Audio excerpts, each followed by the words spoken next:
Today's lesson, we're talking about partial fractions. Now, the interesting thing about this lesson is that we kind of do this a little bit, but in the opposite direction all the time. So we're used to taking fractions, making common denominators, and putting them together into one fraction. That's usually our MO because that's simplified form. But we can actually go the opposite way. If you have a simplified fraction, you can split it up into separate fractions all added or subtracted to one another. So there are 4 different kind of cases that you would have for this.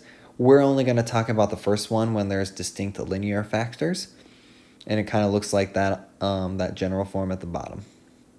Okay, so this process starts with us determining what the denominator's distinct linear factors are. So that x squared minus 3x plus 2 needs to be factored. So I actually get x minus 2 times x minus 1.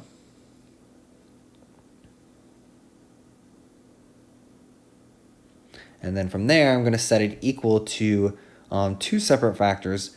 Each fraction will have one of those factors. So the first one has x minus 1, second one will have x minus 2. Now I don't know what the numerators are, so that's why I'm using a and b in those positions, because they're like our unknowns. So even though we have several unknowns, don't let that throw you off, because we'll be able to figure them out. So then from there, now I don't want them to be fractions anymore, so I need to multiply each fraction by a common denominator so that I can cancel out our denominators.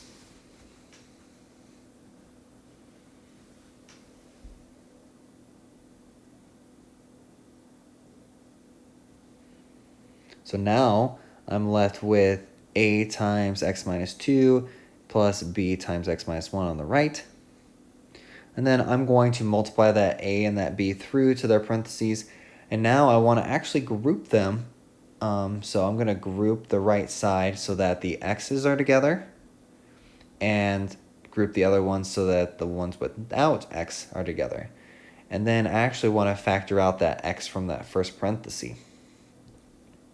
So now something I would like you to notice is that the format of both sides are actually the same, so that a plus b is being multiplied to x, so is 1 on the other side. So they are actually equivalent to one another because they're in the same position. If these equations are supposed to be equal, negative 2a minus b is actually in the same position as 5, so those are supposed to be equal to each other so that both sides of the equation are equivalent. So now using those ideas, we can actually set up 2 equations and use them to solve to help us figure out what a and b are. So here I find a is negative 6, b is 7, and then I go back to the original to actually plug that in to show what my partial fraction decomposition would be.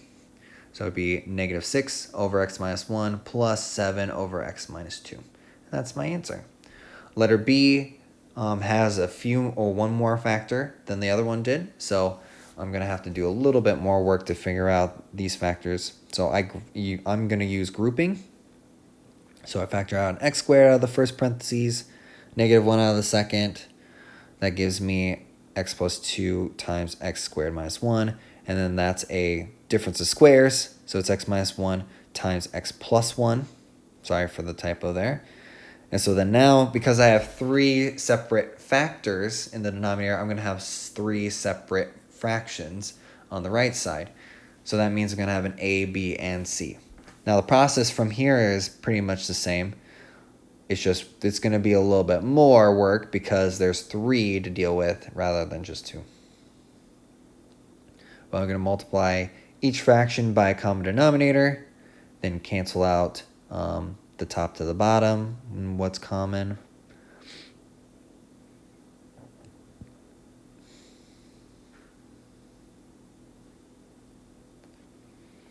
And once I have that written, I'm going to have to multiply my parentheses together and then multiply my a, b, and c through to the parentheses that I have remaining.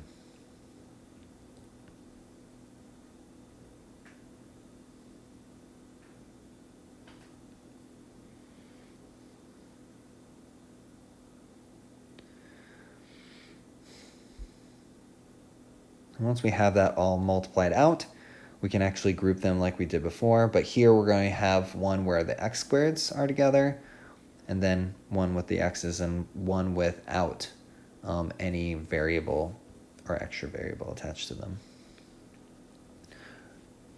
For the one with the x squareds in the next step, I'll have to factor out the x squared, so it just leaves me with the coefficients. And then I'll factor out the x's in the second one. I won't be able to do anything for the third one. Now, even though we have an x squared term on the right, and it doesn't look like we have one on the left, which is correct, that's the same thing as saying that it's like 0x squared, because it's missing, so it'd have to be 0 times that x squared to be there. So we can say a plus b plus c is equal to 0 for that equation. And then 3b plus c is equal to 5, and then the rest is equal to 7. And then from there, now I can just set up some equations to help me figure out what these variables are.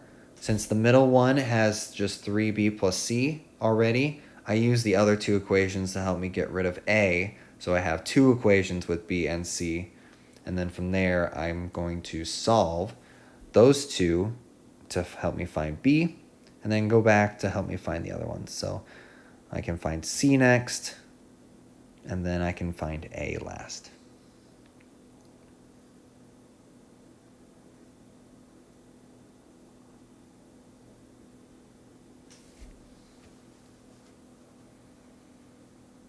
And once I have all three values, I go back to my partial decomposition from the top, and then I plug in my a, b, and c. So I should have -1 over x plus 2, 2 over x minus 1, and -1 over x plus 1. Hopefully you found this video to be helpful. Thanks for watching.